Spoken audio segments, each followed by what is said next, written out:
Russia attacked Ukrainian food export facilities for a fourth day in a row on Friday and practiced seizing ships in the Black Sea. Emergencies Ministry photos of the aftermath show fires burning and crumpled buildings that look to be storehouses.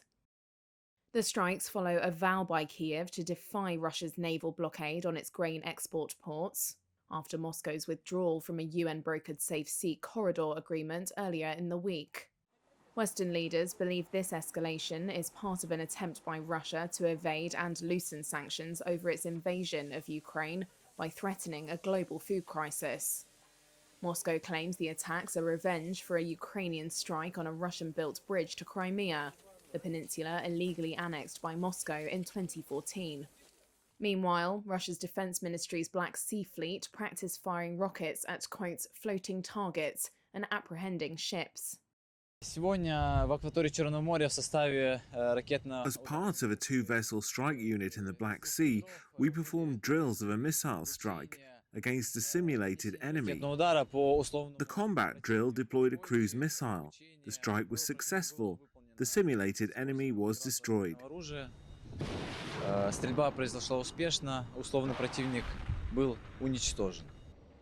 Russia said it would deem all ships heading for Ukrainian waters to be potentially carrying weapons from Thursday. Washington believes this means they might attack civilian shipping. Moscow's ambassador to Washington denies any plan to attack ships.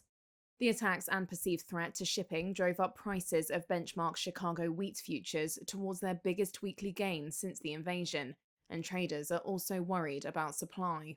Moscow says it will not participate in the year-old grain deal without better terms for its own food and fertilizer sales. Escalations continued elsewhere too on Friday. A Polish broadcaster reported that a military reconnaissance drone of unspecified origins crashed near a base in the southwest of the country earlier this week. NATO member Poland has been reinforcing its border with Belarus, where Russia's Wagner mercenary force has taken up residency after a failed mutiny last month.